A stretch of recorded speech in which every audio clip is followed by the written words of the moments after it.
Welcome, students, to another day of talking about vitamins.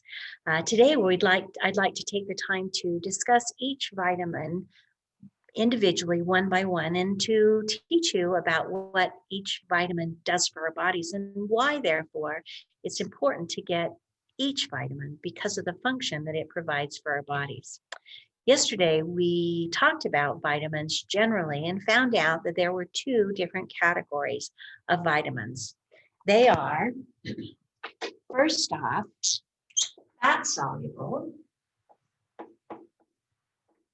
and second off, water soluble. I'm going to put all of the fat soluble vitamins right here, and then we'll talk in a minute about the water solubles. So the first vitamin that's a fat soluble vitamin and can be stored in our bodies is called vitamin A. Now, I've kind of made a visual of each one of these vitamins because I think that by taking and making a visual of it, you might then be reminded of what their functions are. This vitamin A has been decorated so that it tells me three things that vitamin A can do for us. The first one, and the one that I really want you to be aware of, is that vitamin A helps you with your eyesight. Now, it doesn't help you see through cement walls, and it doesn't take and make you nearsighted or farsighted and correct it. But what it does is it keeps the connection from your eyeball to your brain intact so that you don't go blind. Without vitamin A, you will go blind. So vitamin A's first function is to take and help you with your eyesight. The second function that vitamin A does is vitamin A is going to take and help you with good, healthy skin. That's why I've got these cute little cheeks going on. So first off, we have eyesight. Then we have good skin. It helps you with your skin. And the third thing is it's going to help your hair so it also stays healthy. A person who doesn't have enough vitamin A is going to find that their hair is brittle and breaks off almost at the roots, so that they always have a short haircut without having to get a haircut. Their hair simply doesn't have the strength to grow and be long. Without enough vitamin A, probably deficiency disease that I want you most to be aware of is that vitamin A is going to help prevent something called night blindness. It prevents the process of your eyes slowly losing their ability to see. And that first loss of sight begins at night. And a person who is night blind is going to walk into a room that's all the way dark, and they're going to find that their eyes don't really adjust very well. And that where maybe their friend can immediately have an adjustment, they can see where they're going and what they're doing. The person who is low in vitamin A has a hard time with that night adjustment. There are some people, even your neighbors or friends, who might suffer from this. Who knows? If they're not getting enough vitamin A, night blindness is something that's going to be an issue for them. The second fat soluble vitamin, again, fat soluble or stored in our bodies, is vitamin D. Vitamin D is kind of a fun vitamin. Vitamin D, let me pull that up a little closer. Vitamin D, first off, has a sun right here. You're going to find out why. Then it has some bones, and then it has these teeth.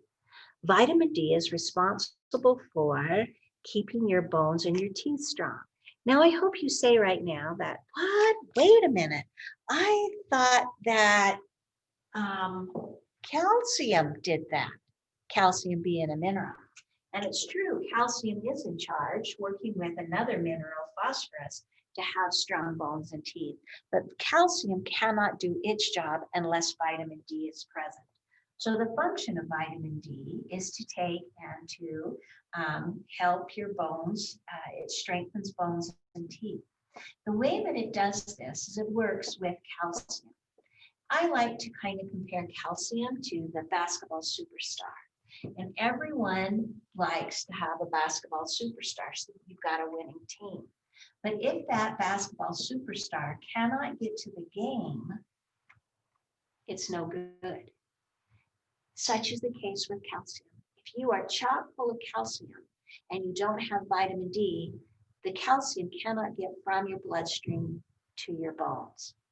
Therefore, we can say that vitamin D, in conjunction with calcium, strengthens bones and teeth. It is one of the most unique vitamins because vitamin D can be created by you going out into the sunshine. And because of that, it is called the sunshine vitamin.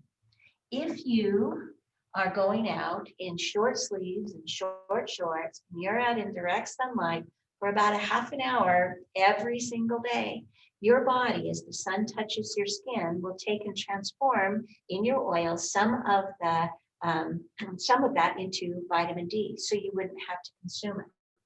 The problem is that we oftentimes are not out in the sun long enough. And in the wintertime, we are covering from head to toe. Maybe our nose is the only thing showing. Even during the summer, sometimes we are inside a lot because we don't want to go outside and get hot and sweaty. Or when we do, we put a lot of sunscreen on, and we put maybe a light gauze shirt on to help protect ourselves. So even though we can make it, most of us don't get enough of it naturally because of the way that we live now. It's the sunshine vitamin. It's called that because when we go out into the sun, we can create our own. The third fat-soluble vitamin is vitamin E. Now you look at that and you might go, what the heck? Vitamin E has a shield on it, and vitamin E is actually going to take and protect you against these guys right here that are O's. Do you know chemically what an O stands for? If you said oxygen, that would be correct. Vitamin E is going to protect you against oxygen. You might say, what the heck? I thought oxygen was good for me. It is good for you in the right places, but oxygen can be a little bit naughty and get in places that shouldn't be and cause all sorts of havoc and trouble. So vitamin E goes along and is kind of like babysitting oxygen to make sure that it doesn't get in the wrong place. Vitamin E is what is referred to as an antioxidant. That means that it helps control where oxygen goes. Antioxidant. It's a pretty cool vitamin. It's one of the antioxidants, and we're just going to focus on it being the one, and this its only purpose for the sake of our lesson. The next vitamin that we have is one that is a fat-soluble vitamin, vitamin K. I did vitamin K with red, with kind of these blood droplets coming off, because I wanted you to remember that vitamin K is in charge of clotting blood. Remember yesterday you found out it was named vitamin K because of the German word coagulation. Vitamin K's job, that's soluble again, vitamin K's job is all about taking in clotting blood. So let's put down that it clots blood. These four vitamins are your fat-soluble vitamins. They spell something kind of in a weird way, I know, but sounding them out in alphabetical order, ADEK, A-D-E-K, ADEK are the fat-soluble vitamins. What do you put in your attic? In your real attic, in your house?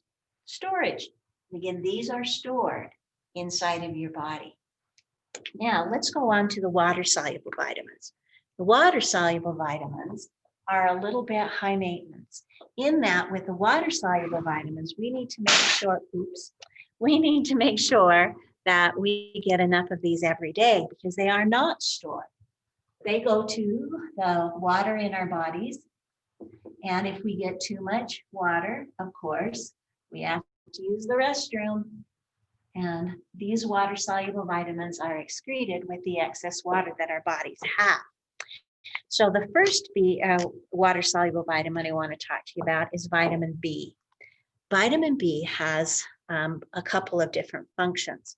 But before we talk about them, I want to refresh with you what some of the B vitamins are that we've talked about here in class. The first one is called thiamine. Do you remember that? Thiamine is was the first vitamin actually discovered. Hopefully you remember that too. Thiamine was, let me get that off of here, was the first one discovered. Then we also have riboflavin.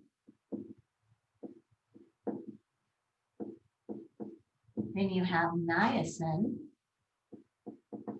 And finally, you have folate, sometimes called folic acid, sometimes called folacin, but you can all see it starts right here.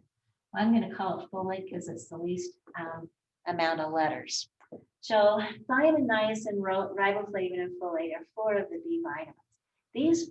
All of the B vitamins do 2 different functions. They do it in a different way. So the first one has to do with this B on the side. And I did not put this B here because this is the letter B. I wanted you to remember the little phrase that says, busy as a, you know that phrase? Well, in order to be busy, you have to be able to have lots of energy. The B vitamins do not provide you with energy, but they help you use the energy that you have. So function number 1 is to help use energy.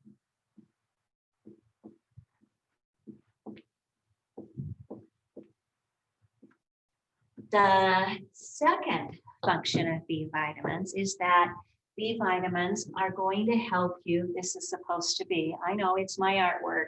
This is supposed to represent your nerves. And the B vitamins help you maintain a healthy nervous system. Let me put even healthy nervous system. Now, what is your nervous system? Your nervous system is kind of big and it's important. It includes your brain. It includes your spine, all the way down to your fingertips are all going to be things that are involved with your nervous system.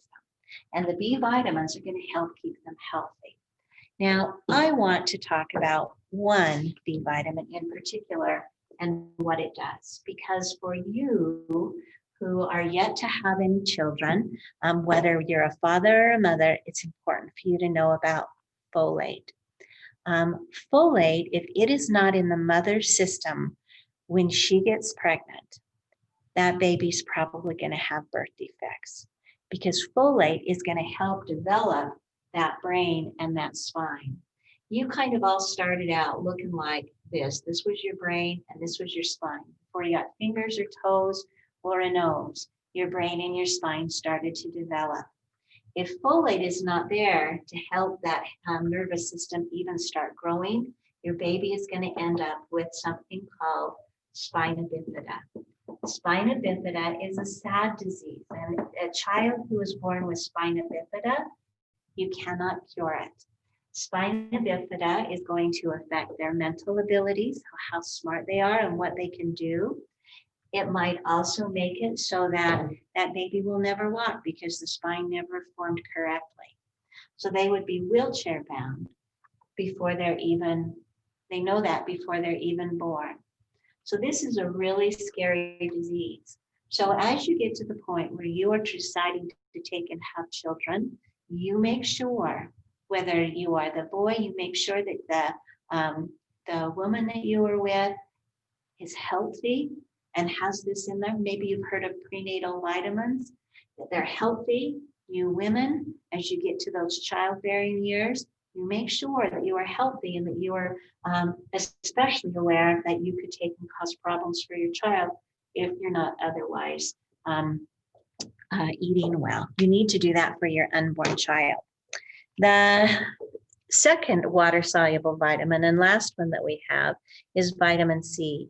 Now, vitamin C needs a little bit of explanation, and I think of all of the vitamins, this one might be the most popular. It gets the most credit for being wonderful, and it is wonderful, but no more so than any of these others, because all of them are going to have some pretty sad diseases or problems if you don't get enough of them. So vitamin C creates a substance called collagen, and that's going to be represented by this pink in here. And vitamin C is going to hold your cells, and these are supposed to look like cells, hold your cells all together. And we are nothing more than a big conglomeration of cells. So it's going to take and hold all of our cells together. And if ever there's a break in our cells, bacteria can come and infiltrate and then make us sick.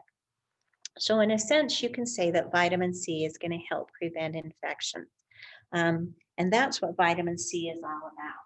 But vitamin C, let me find some magnets here.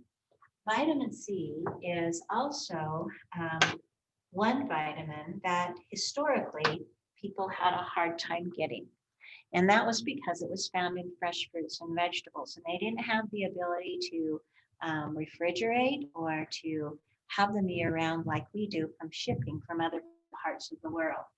And so it ended up creating a really scary disease.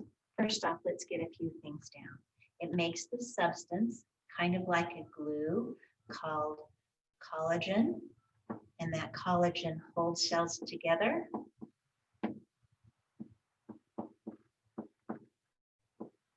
And because it is able to do that, it's going to help fight infections. Now, if you take this to a real big extreme and you don't get vitamin C for a really long time, you're going to develop the scary, scary disease called scurvy. And scurvy has killed, I would say, millions over the course of life. Let me give you a couple examples that are interesting.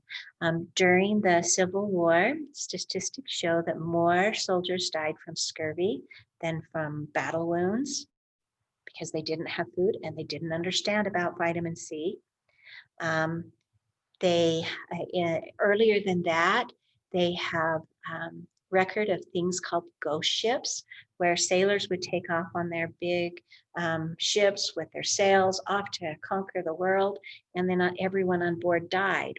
They had maybe they had flour to make biscuits, maybe they had beef jerky, maybe they had water, but they didn't have fresh fruits and vegetables. And the soldiers or the sailors would start developing some really funky diseases. Devastating. And then pretty soon everyone on board is dead from this disease, not transferred from person to person, but each person's body just slowly kind of fell apart from the inside. Their eyes become sunken, their skin would slough off, their arteries and veins are breaking open inside of themselves when they smiled. There's blood just coming down from where the teeth have come through. Their bones are brittle. It's just a terrible, horrible disease. That's scurvy, and that's from vitamin C. So again, in review, we have fat-soluble vitamins, A, D, E, K. Each one of them does something important. And then we have our water-soluble vitamins, vitamin B, the B complex. There are 8 of them, and those are just 4 of them. And then vitamin C. Students, you have to eat well to get these. Food has all of those nutrients in it in the quantities that we need, but we have to go to our food to get it. Not to our donuts, not to our candy bars, not to our soda pop, but to fresh fruits and vegetables, especially for these, though they're found in all food groups. All right, good luck. We'll see you. Bye-bye.